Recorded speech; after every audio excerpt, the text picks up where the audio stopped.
This is episode 58 of Cinescope, and this is the best bad idea we have, sir, by far.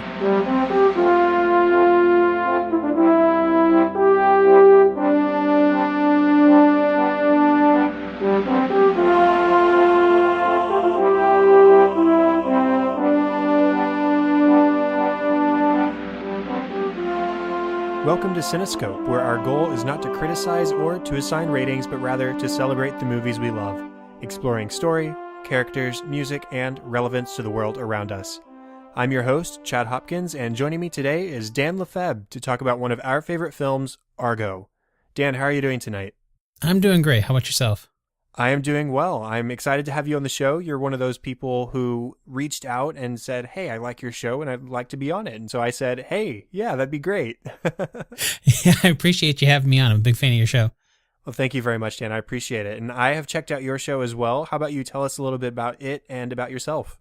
Yeah, sure. So my show is called Based on a True Story, and it's what the name implies. It's basically movies that claim to be based on a true story or inspired by true events like Argo. And I compare what actually happened with what happened in the movie, because there's always little changes that they make here and there. Some bigger changes, some not so big changes, kind of depends on the movie, but kind of comparing history with Hollywood is kind of slogan that I've got there. So you can find the show at basedonatruestorypodcast.com and check it out. Awesome. Now what about yourself? What do you do? So my full-time job is actually working in the corporate office for a winery. And so that's what I do during the day. And then evenings I do the podcast. And yeah. Cool. And I've seen on Facebook that you do a lot of photography kind of stuff too, right? Oh, yeah, that's more of a hobby. That's always been something that I love to do. My background is actually in CG, so in 3D graphics and such. So always kind of been on the artistic side, kind of doing that. And photography's kind of always been there. Well, that's awesome. I've really liked the shots I've seen on Facebook so far, so I'll be sure to keep an eye out to see more of those. Thanks. Well, cool. If that's all that we've got for now, let's just go ahead and jump into our movie discussion. Are you ready? I'm ready. Okay, so we're talking about Argo, which was released on October 12th of 2012 and was directed by Ben Affleck, who also directed Gone Baby Gone, The Town, and Live by Night. The script was written by Chris Terrio and was based on the books The Master of Disguise by Antonio J. Mendez and The Great Escape by Joshua Behrman.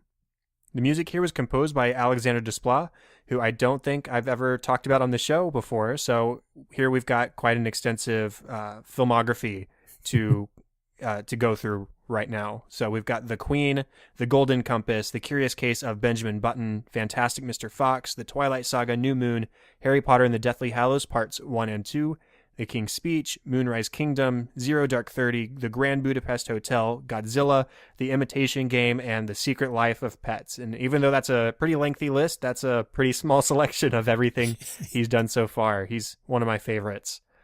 The movie stars Ben Affleck, Bryan Cranston, Alan Arkin, John Goodman, Tate Donovan, Clea Duvall, Christopher Denham, Scoot McNairy, Carrie Bechet, Rory Cochrane, Victor Garber, and Kyle Chandler.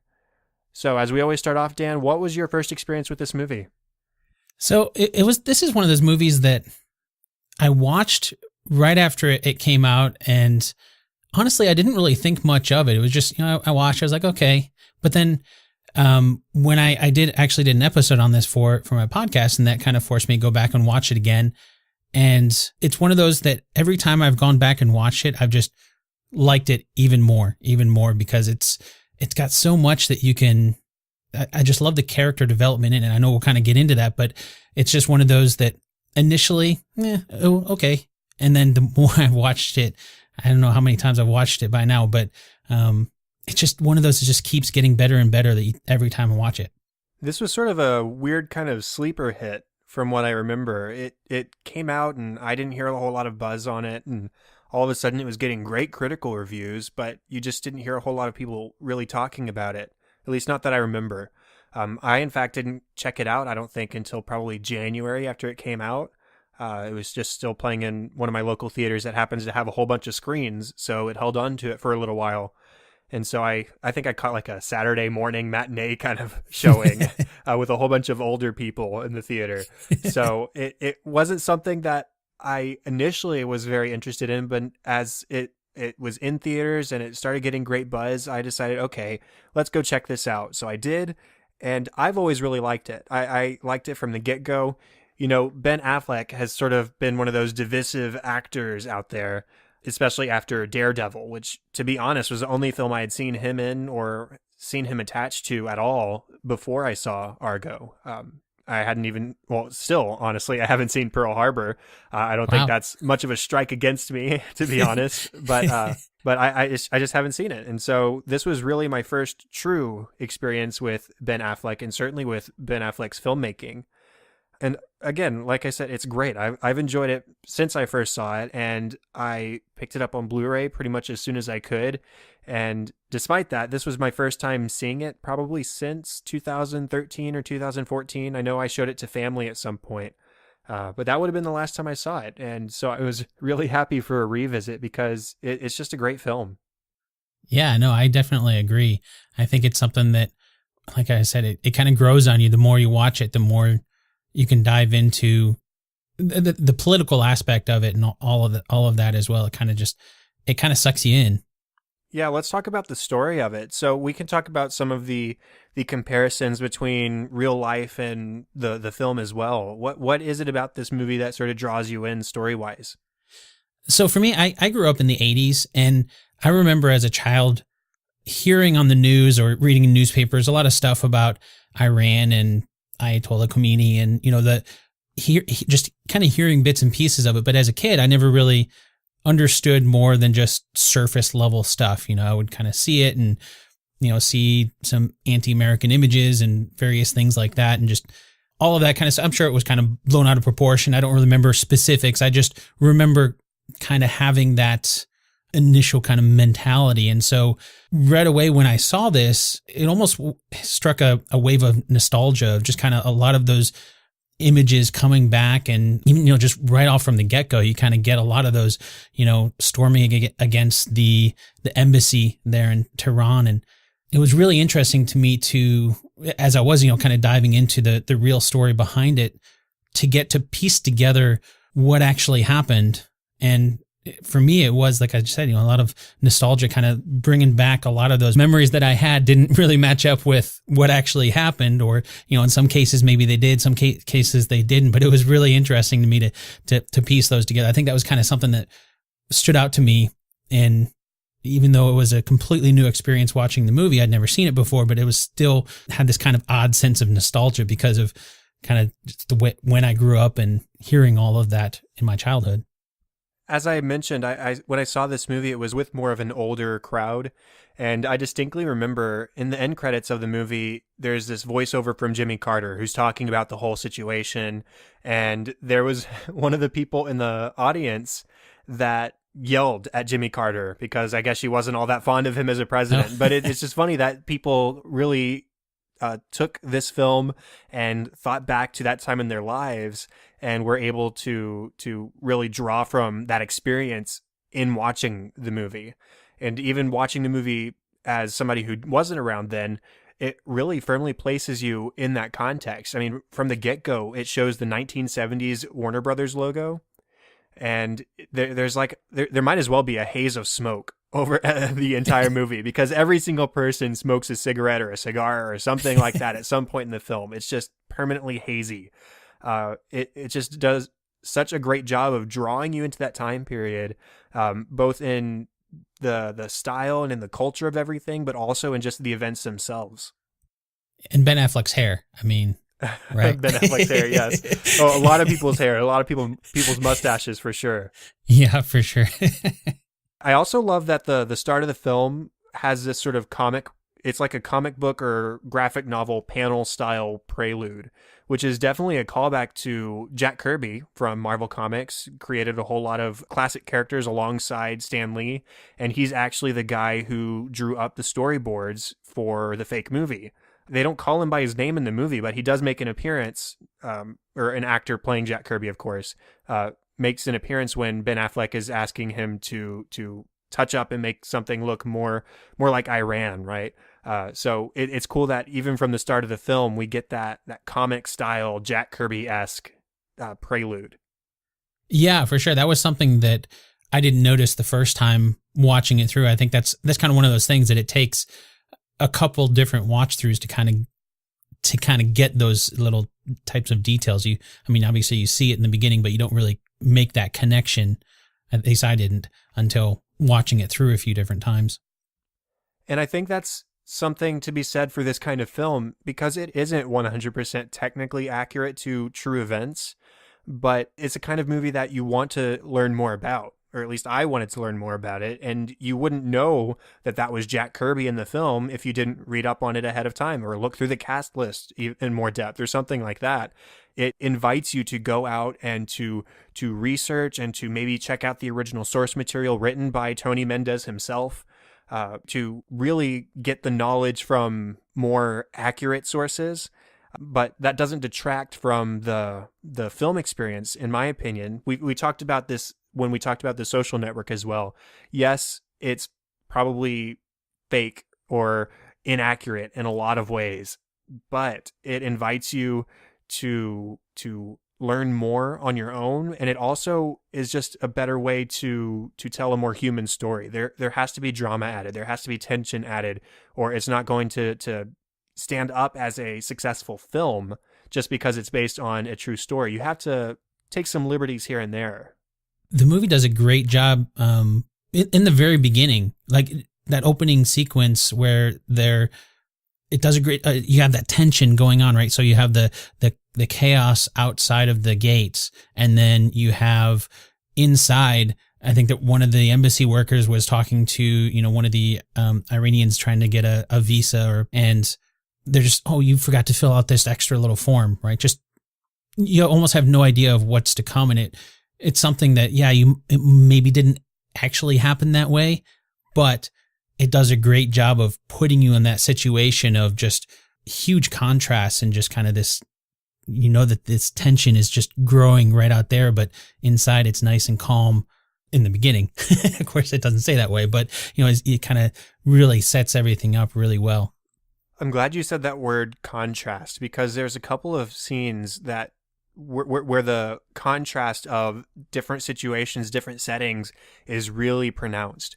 The first one that really, the one you just mentioned for sure, but then after the whole hostage situation has begun and they've raided the embassy and we cut away from that for the first time, we're in Washington, D.C., and we're overlooking all these monuments. You see the Washington Monument, you see the reflection pool, all those kinds of things. And it's 100% peaceful. There's no chaos. There's no people running around. In fact, you hardly see any people at all. It's nice early in the morning. It's sunshiny. And this is in stark contrast to Tehran, which we just left. And people are jumping over gates and tying blindfolds around people and otherwise just being incredibly violent. And so that's one of the earliest examples of major contrast that I noticed in this watching. You're absolutely right. I think that's something kind of goes through almost, through the entire movie. You get that contrast of this is happening somewhere else, right? Outside of the United States. And so whenever it goes back to the United States, you don't have nearly the amount of violence or really that tension that's going on, but all of the tension in the film is almost built up there on location. I mean, there's some, kind of behind the scenes in the CIA and in the government there, but not nearly the same kind of tension of that having your life put on the line that you have with the events happening in Iran. I mean, my favorite scene always has been from the first time I watched it, because it was just so hard-hitting, I suppose, was when the scene where they're having the script reading in Hollywood contrasted with all the nonsense that is happening in Tehran at the exact same time. So you have this cutting back and forth of this super fake, 100% fake story with fake actors on a fake production, reading this fake script, right? It's 100% not real, low stakes, not a big deal at all. People in costumes juxtaposed with people dying and Iranians making demands and hostages, the hostages being pent up in the Canadian ambassador's home. So you've got the fake story, you've got the reality that the hostages are experiencing on the other side of the world, and it's just masterful filmmaking, in my opinion, where it just, the contrasts are so great that it has always stood out in my mind from that very first theater experience. It almost gives you a sense of this is a game, right? I mean, because everything is so fake, and on the Hollywood side, and even the costumes that the actors are wearing to that reading are just so outlandish, and maybe, for the time, maybe that was, the way it was, but it does contrast what's going on so much. It almost makes, when I was watching that scene, are they actually taking this seriously, is something that, kind of came through my mind, or is this almost, another game that they're playing in order to reach their end goal? In this case, not to get too kind of into the conspiracy side of it, but it's like, if they're just kind of playing this, they're playing Hollywood and really doing that script reading just so that they can get some press coverage to get the media to say what they want them to say, kind of say, okay, well, if they're this calm about that, what other things could they be doing that they're, just calmly playing the media and, getting them to say whatever they want them to say. And to add another level of fakeness to everything that's happening in Hollywood is Argo is sort of designed to be a Star Wars spoof or a Star Wars ripoff. So you have this big blue Chewbacca and you have these Slave Leia ripoffs. I mean, it's just 100% as fake as you can get. And on the other side of the world, it's about as real as you can get, and as real and as desperate a situation as you can be in. And I just love that contrast, not because I love the situation, obviously, but just because the way Affleck and team just put those side by side, and you're cutting back and forth, and you're hearing hostages and hearing irating demands while you're seeing people in costume at a script reading. It's just, wow. It blows my mind. It's great filmmaking. Makes sense that, Oscar-winning film, right? They did a really good job of putting that together. One more thing I wanted to mention as far as story and putting things together goes is they use a lot of historical footage in the film, and there's lots of cutting between historical footage and the new footage. Okay. And then there's also all these archival news footages and news broadcasts. So you have Walter Cronkite in this film. You have Ted Koppel in this film. And to me, that just adds sort of an extra layer of gravitas, almost more of a gut punch than if it didn't include those things. Yeah, it adds that level of credibility to it. This is something that actually happened, and it was a very real situation, and it was a very serious situation. And again, to bring back the word contrast, to contrast exactly what we were just talking about, all that fakeness, I think bringing those news sources in and using actual footage adds that level of realism right back into the movie. And as you're watching it, it's, oh, wow, this did actually happen. This is real, or was real. These are classic news anchors that everybody is familiar with. So yeah, it just adds that much more weight to it. And even during the end credits of the film, you get the side-by-side pictures of things that they recreated from past photos in the film itself. It's really cool. I just love the level of detail that went into everything. And even though not everything is 100% accurate, the things that were, they made sure to pay extra careful attention to. Adding that real aspect of it, at least, the parts that they did follow closely, they're able to kind of show what really happened. I think they did a really good job with that for sure. Let's talk about characters. What do you have to say about Tony? Most of the movie revolves around him in my mind. And the more I watch this film, the more I kind of come back to, this is his story, even though it's, about the Six, and, there's Bryan Cranston's character, and there's all these other characters involved. He's the one that to me has grown the most throughout the film. Because as he's got this crazy job of, working for the CIA and doing this, incredibly dangerous mission throughout the film, we also see that his marriage is struggling, and he's trying to be a good father. And it's something that is just, you don't really see that with a lot of the other characters. And so for me, kind of watching this, and it makes sense because, he's, as you mentioned in the beginning, he's, the guy that the books that the movie is based on. So it is very much from his perspective. And I got that through the film. And the more I watch it, the more I just have a level of respect for this guy who's not only trying to save the lives of people that up until that point he had never met, over there in Tehran, but also trying to save his family as well back at home, and trying to do both at the same time. It's not easy to do by any means. No, not at all. I mean, the first time we see him, he's not living a great life. You can tell from that very first shot. He's face down on his bed in his clothes. The slow pan across the room has revealed Chinese takeout sitting on the ground and beer cans on the nightstand, and it's just, okay, this is not the scene of a guy who has his life together 100%, or at least not his home life. And he's watching movies with his son over the phone rather than in person. He says, "Oh, what are we watching tonight?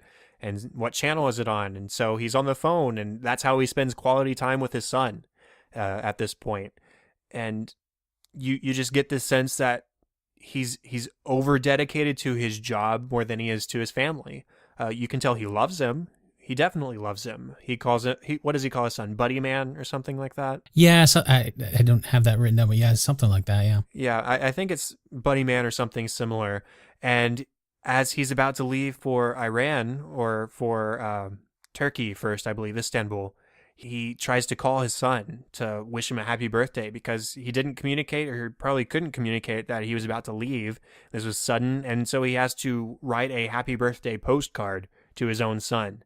But on the note, he says, "I love you both." He's trying to communicate to his estranged wife that, hey, I still have feelings for you too, and I'm still willing to try and make this work. But at this point, he's just not making it work because so much of his time and effort and life is being put into his job and focusing on other people. And so that's sort of the journey that he goes on throughout the film is, yes, these other people are important, and I have a responsibility to them, and it is my job to make sure that they make it home as safely as possible.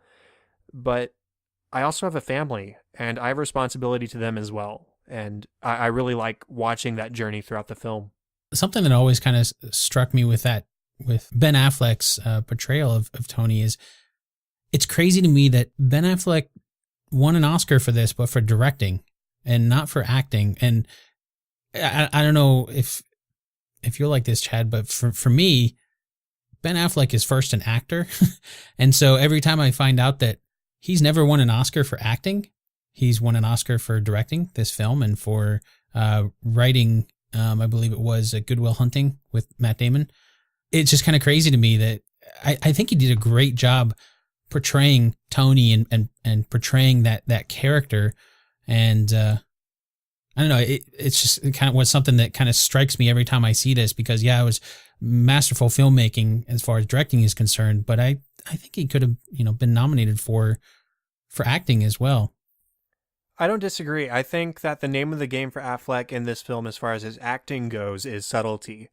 I could see how maybe on first watch or first viewing, somebody could say, his character's a little boring, a little flat. But I think with repeat viewings, you can see a lot of subtle things. You can see maybe the way he turns his eyes, or the way he just sort of lets his face droop when he's considering that bottle of whiskey or whatever liquor that is at the end of the movie. And he decides, no, this isn't the time. It's time to set aside the alcohol and focus on what's important. And that's really, I think, the big turnaround for his character, is that moment when he says, screw the orders that have been given to me. I'm going to do my job, and then I'm going to go home, and I'm going to make amends with my family. And it's subtle things. It's tiny things. It's not like he's not overacting in this movie at all. But I like when an actor can communicate a lot through a little.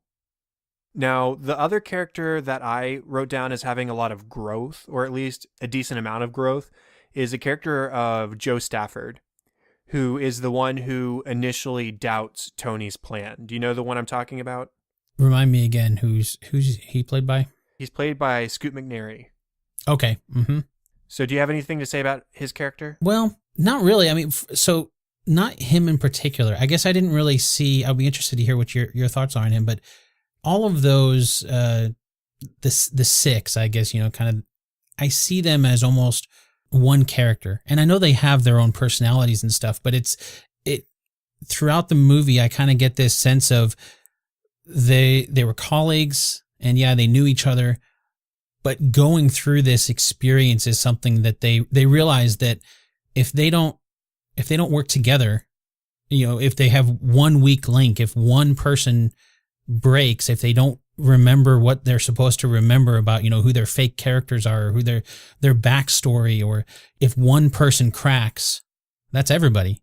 And so it's something where working in a government role, I used to work for the government, and there's a lot of people that just, you go in and you do your 9 to 5 and then you go home, and you don't really get to know who you're actually working with. And I'm not saying that that's what it was like, they're working overseas, at the embassy there, but it could very easily be something of that situation. And that's kind of what I gathered was in the beginning, they don't really know each other. And then going through this experience kind of together, I saw them as almost one character, kind of really just becoming good friends. And they will always have this sort of bonding experience that they, their lives rested in the hands of each other. I definitely see that, and I largely do consider the six to be a collective group rather than individual characters, mostly because all of them, except for Joe, are a little bit more eager or a little bit more willing to go along with Tony's plan initially. But Joe is the one who drags his feet. He says, this plan is a suicide mission. Our safety is in anonymity, in our hiding, and the second we take our faces out there, we're dead. And it's not until Tony opens up, he's been using the alias of Kevin Harkins. That's sort of always been his exfil alias. And he sits down with Joe and he says, listen, my name is Tony Mendez. I have a son. I have a wife. I do this back at home. This is my life. This is who I actually am. And my job is to get you home safe. And I want to get home safe too, because this is my life. And it's after that Joe decides, okay, this guy's for real. This guy's just trying to help. Let's do it. So he gives in. They go to the bazaar. It's more or less a success. They come back alive at least. And then at the airport, what's cool about Joe to me is that he becomes the convincing voice to the people who detain them right before the flight, right? Where it looks like they're not going to be able to make the flight. They're probably going to get found out. But then he brings out the storyboards and he acts out the scenes and goes over the plot. And it's because he speaks Farsi, for one, but also just because he's made a turnaround as a character. He puts his faith in the mission and he buys into it, and he's doing his best to make sure that others buy into it as well. And so as far as the six go, he's the one that I focused on as having any sort of significant kind of arc, going from doubter to not savior. I wouldn't quite call him that, but he's the one who convinces the Iranians that they are who they say they are and that they can get onto the flight. Which you mentioned him speaking Farsi, which is something that is, if you think of it kind of from that context, why would a filmmaker, which he was supposed to be, why would he speak Farsi? And I think that's something that you can kind of see it in that scene. I'm remembering the scene in my mind. You can see that tension of, wait a minute, is this going to blow our cover because he speaks the language, which would be, something that's more likely for one of the six that they're looking for, right? You kind of see that tension of, is he going too far? Is his character almost going too far in doing this? And of course it ends up working out, but yeah, that's a really good point. I hadn't really thought about that for his character. I like that you mentioned the idea of him possibly going too far too, because that's something that I hadn't considered. Was it doesn't necessarily make sense that this Canadian filmmaker would all of a sudden know Farsi in the middle of Iran. But I guess it was him towing a line of convincing and maybe going too far with speaking the language. Yeah. What other characters did you want to talk about? I kind of had two, and I see them as playing off of each other. One being Jack O'Donnell, which is Bryan Cranston's character, and Lester Siegel, Alan Arkin's character. And as far as historically, Lester Siegel, Alan Arkin's character, is a fictional character, and he was kind of put into the movie to be an amalgamation of quote unquote Hollywood, right? So he's kind of the stereotypical Hollywood guy, and he kind of represents a lot of the actual people that worked on the film, or the fake film rather. And then on the other side, you have Jack O'Donnell, Bryan Cranston's character, who is also, as far as I could tell from my research, a fictional character. Of course, being in the CIA, there's a lot of people that were involved in the operation that, you know, are still not necessarily out in the public eye. But I saw those two as kind of the establishment on either side. So you have, you know, the government on one side, and then you have the Hollywood on the other side. It was really fascinating to me to see those two different angles of looking at this. You know, Lester Siegel in the beginning of the film is, you know, kind of this, you don't really imagine him going along with this, and then he ends up being one of the biggest supporters of it. You know, he's there with John Chambers, John Goodman's character, and they're kind of the two that are the Hollywood side.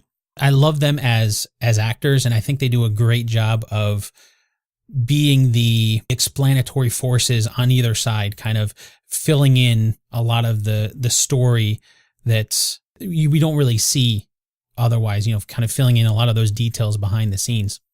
I really like Lester, both for his comedy, because he is very funny in this film, but he also has a couple of dramatic moments. Alan Arkin was the only actor or actress from this film to receive any sort of acting nomination, at least at the Academy Awards. He was nominated for Best Supporting Actor. And the big moment for him, for me, is when John Goodman's character, John Chambers, and Tony go and visit his house, and they're telling him about this plan, and he's skeptical. I mean, he's beyond skeptical. He says, you know, this sounds crazy. This sounds insane. This isn't going to work. And he's getting ready to go to this Lifetime Achievement Award ceremony, and he's ready to just brush this aside. But he stands up, he's debating with himself, and he looks over at the TV. And as every TV in this film seemed to be showing, because the entire country was engrossed in it and was desperate for the Americans to come home, it shows the hostage crisis. It shows the latest updates, and it shows people getting beaten, and it shows people. That particular scene, I think it might actually show somebody getting burned alive. I don't know exactly what's happening, but in any context, it's gruesome. And he stands, he debates, he almost like sucks his teeth, like, we're gonna need a script. And so that's the moment he gives in. He says, you know, I see what's happening over there, and if I can have any small part in bringing any of them home, then I'm going to do it. And both him and Chambers are sort of, they're sacrificing time, they're sacrificing name, possibly, in order to do the right thing. Even if it is a wild shot, they're trying to do the right thing. And so that's what I love about both Lester and John Chambers. Which, if you think about it too, both of them being in Hollywood, they're used to being credited for their work. And I like the way you phrase that, where you know, they're doing the right thing. They truly are. I mean, it's not something that they would ever be known for publicly. And that, I mean, obviously now we know, you know, decades after the fact, but it's not like it goes on their, you know, their credit list or something that they can use in the future for, you know, building their career, which is kind of something that in the beginning, at least I kind of got that sense of Lester Siegel, where he's, you know, the stereotypical Hollywood producer, and he kind of in it for himself. And towards the end, yeah, his character does grow to where he is doing the right thing for the sake of doing the right thing, with the knowledge that nobody else is going to know about this. Chambers even was awarded the Intelligence Medal of Merit by the CIA for his involvement in this situation.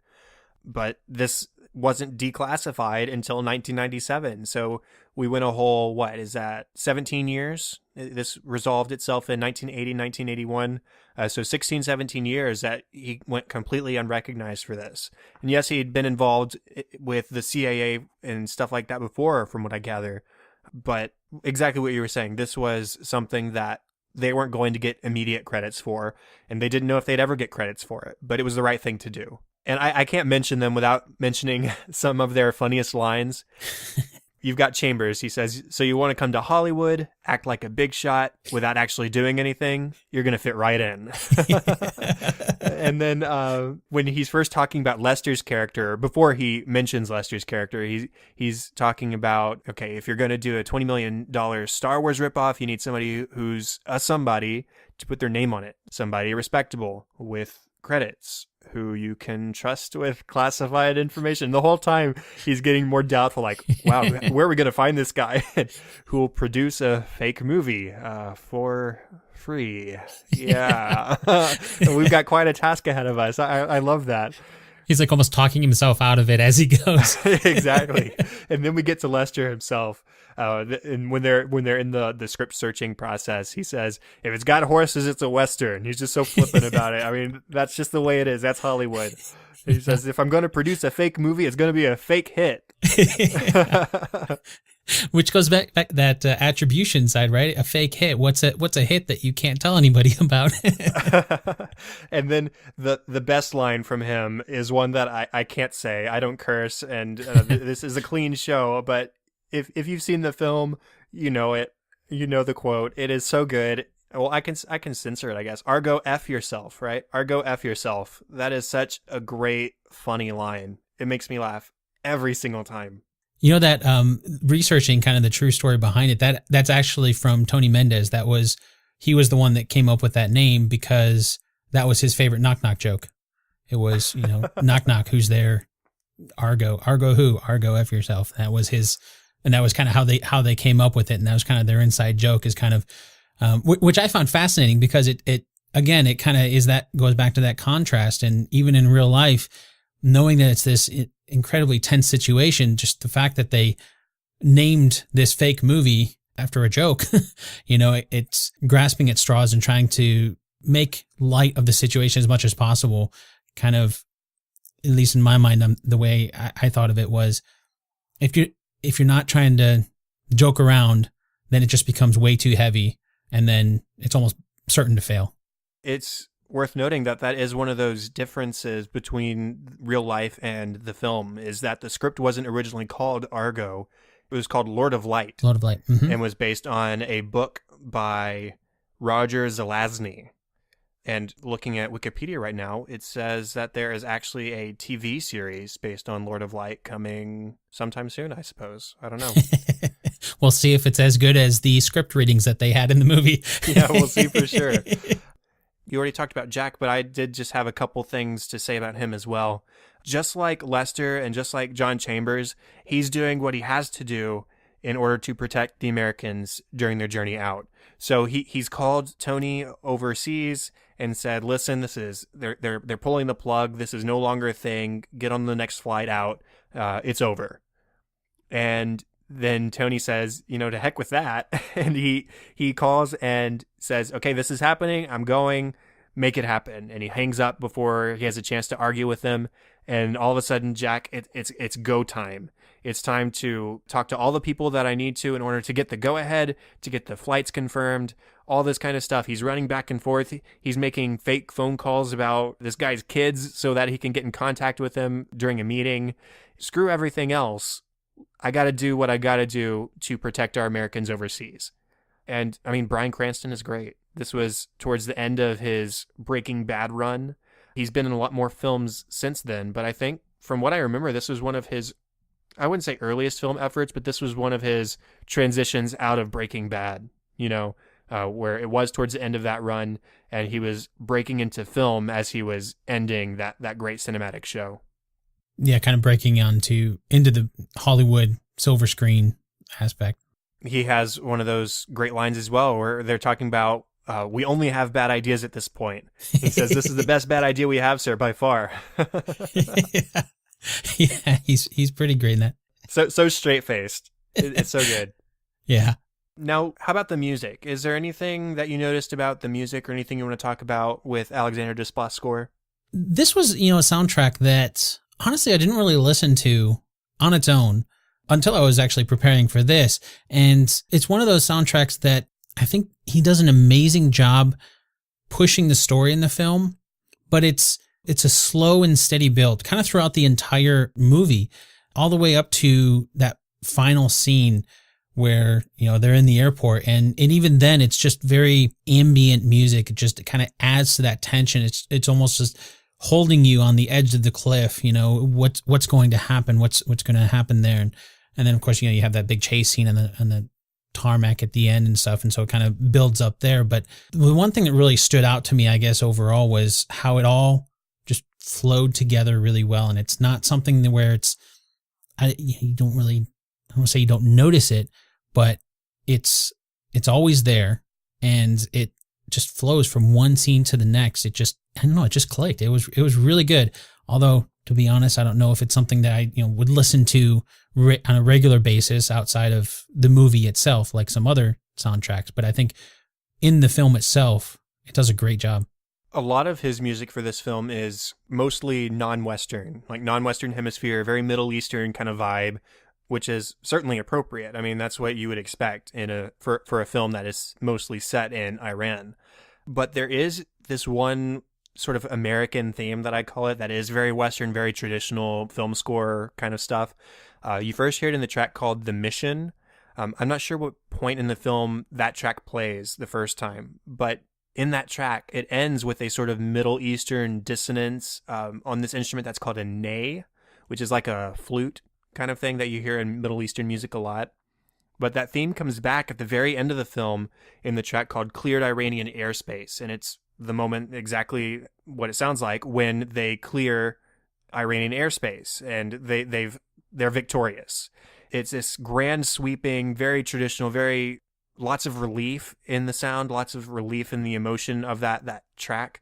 And what's interesting about that track, Cleared Iranian Airspace, is that it sort of starts with that tension and the dissonance and the Middle Eastern vibe that the earlier track, The Mission, ends with. So it's like they're bookends of the rest of the score.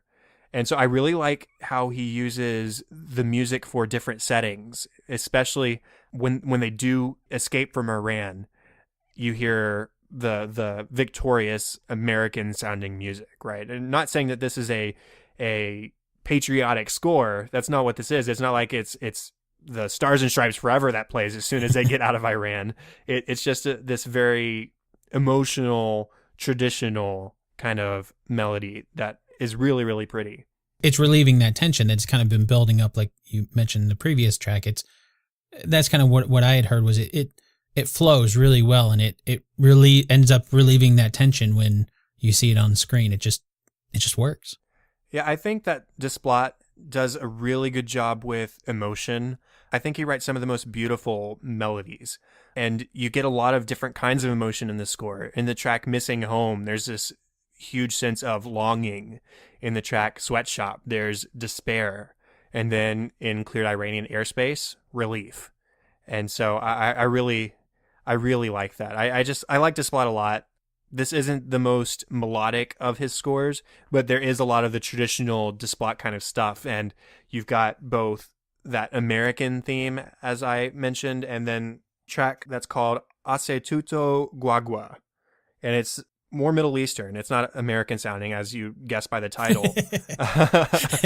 Just to state the obvious, but it's a little bit more traditional than anything else that you hear from the Middle Eastern parts of the score. And it's very pretty. It's very simple. It's repetitive, but it's very nice to listen to. So one more time, it's called Hace Tuto Guagua. If you wanted to look that up out there, it's very nice. Yeah, I think what you mentioned there hit it on the head for me with the music. It doesn't try to be the forefront throughout the film. It's there to set the tone, to help you feeling the emotions that the movie itself is doing. And he does a great job of complementing that throughout the entire film. And then, at the end, it is that sense of relief and you can finally breathe and everything, they're safe. That relieving theme, that American theme, whatever you want to call it, in Cleared Iranian Airspace accompanies everybody celebrating and hugging each other and crying, weeping at the fact that this ordeal is over. It's great. I love it so much. Now let's go ahead and talk about our takeaways, the relevance of this movie. And because it is a true life movie and not necessarily a work of fiction, at least most of it, It's not like it was designed to teach a lesson, right? This is just real life, but we can extrapolate lessons from the film. So what's one that you have? One that I had was how much the government will go to do what they need to do. And it's really interesting to me. I'm a big fan of spy movies and big fan of thrillers and things like that. And so the kind of the clandestine aspect of this, where they're pulling in the feature film industry. And one of the big takeaways that I kind of had for it was, this is something that happened, a couple decades before anybody knew about it. And so anytime I see something like this, it's always, well, okay, then what's going on right now? What's one of those, flop film that's out there right now that's just a fake movie for some sort of cover up or something like that, right? That's great. I'm going to pretend every bad movie that comes out is a cover for some sort of espionage overseas. Exactly. I mean, why else would it go? What was the Emoji Movie covering up? Who knows? For me, that sort of ties in with what I'd come up with, this idea of collaboration, right? You've got the U.S. collaborating with Canada. You've got Tony collaborating with the group of hostages. You've got the group of hostages collaborating with each other and with the Canadian embassy. And then you've got the CIA collaborating with the rest of the government, with Hollywood. There's all sorts of collaboration going on. There's no team in this movie that was able to do anything completely on their own. Everything was the result of teamwork and communication and pulling things together. It's just this huge, that's really the big takeaway of this situation in real life. 100% is that people worked together and they were successful. And it's just really cool to see this kind of diplomacy between nations, between departments, between industries to work together and pull something off so successfully. It's really cool. One of the other kind of takeaways I had from the film too would be kind of something I alluded to earlier with Tony Mendez's character, where throughout the film, he is trying to kind of repair that relationship with his son and his wife. And then at the very end, you see him kind of, relaxing there with his son. He's finally getting to spend time with his son, face to face and, not over the phone. But then as I was kind of digging into the true story behind this, it really hit even more because in the movie, his son's name is Ian Mendez, and he's played by Aiden Sussman.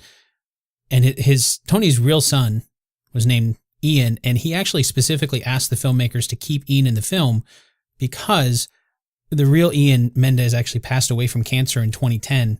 He was only 44 years old at the time, and so it kind of pulled everything together once I kind of learned that, to find out that, the real Tony still had this connection with his son. And so it's something that kind of, it is actually something that the real Tony went through. And it was still, in helping to create the film, it was something that keeping Ian in there was kind of keeping his memory alive.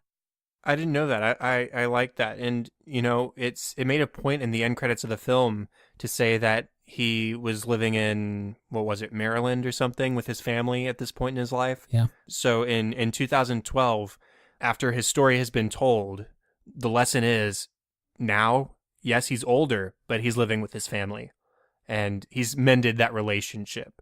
And funny enough, that ties in with my second theme or takeaway as well, which is just clinging to those we love.